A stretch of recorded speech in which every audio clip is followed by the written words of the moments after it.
Anterior અપ્રોચની procedure આપણે જાણીએ તો પ્રોસિજરમાં હોય છે કે આપણે બે મસલ વચ્ચે જઈ આવે છે. આગળના ભાગમાં બે મસલ હોય છે કે જેમ મેડિકલ ભાષામાં કહીએ તો મસલ સાર્ટોરિયસ અને ટીએફએલ હોય છે. એ સાર્ટોરિયસ અને ટીએફએલને આપણે સેપરેટ કરી અને જોઈન્ટ સુધી પહોંચીએ છીએ. જોઈન્ટમાં જે ખરાબ થઈ ગયેલો જે બોલ છે એને આપણે કાઢીએ છીએ અને જોઈન્ટનું પ્રત્યારોપણ કરીએ છીએ. એન્ટિરિયર અપ્રોચમાં કોઈ પણ પ્રકારના આપણે સ્નાયુ કાપતા નથી કે જેના લીધે પેશન્ટને આપણે ઓપરેશનના 4 કલાક પછી ચાલી શકે છે without any pain, without any limping. જ્યારે પોસ્ટિરિયર અપ્રોચ છે એ મસલ કટિંગ અપ્રોચ છે કે જેના લીધે પેશન્ટ સેમ ડે ચાલે તો પણ લિમ્પિંગ સાથે ચાલે છે અને એમની રિકવરી એકદમ સ્લો હોય છે. એન્ટિરિયર અપ્રોચમાં ડિસ્લોકેશન રેટ, ઓપરેશન પછી હિપ જોઈન્ટ ડિસ્લોકેટ થઈ જતો હોય છે, એમના રેટ એકદમ નહિવત જેવા છે. જ્યારે પોસ્ટિરિયર અપ્રોચમાં એ રેટ ઘણા વધારે હોય છે કે જેથી પેશન્ટને કોઈ પણ એક્ટિવિટી હોય, એક્સ્ટ્રીમ એક્ટિવિટીઝ હોય છે કે ત્યારે બોલ ખસી જવાની શક્યતા રહેતી હોય છે.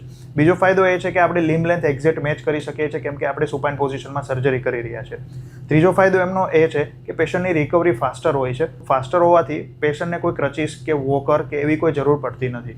અને છેલ્લું કે પેશન્ટને આપણે સેકન્ડ ડે અથવા તો within a third day discharge કરી શકીએ છીએ. એન્ટિરિયર અપ્રોચ બાદ પેશન્ટ પલાટી પણ વાળી શકે છે, સ્પોર્ટ રિલેટેડ એક્ટિવિટી પણ કરી શકે છે અને એ બધી જ એક્ટિવિટી વિધિન અ વીક પેશન્ટને અમે અલાઉ કરતા હોઈએ છીએ. જે લોકોને હિપ રિપ્લેસમેન્ટની જરૂરિયાત છે એ લોકોએ હંમેશા એન્ટિરિયર અપ્રોચ હિપ રિપ્લેસમેન્ટ જ કરાવવું જોઈએ.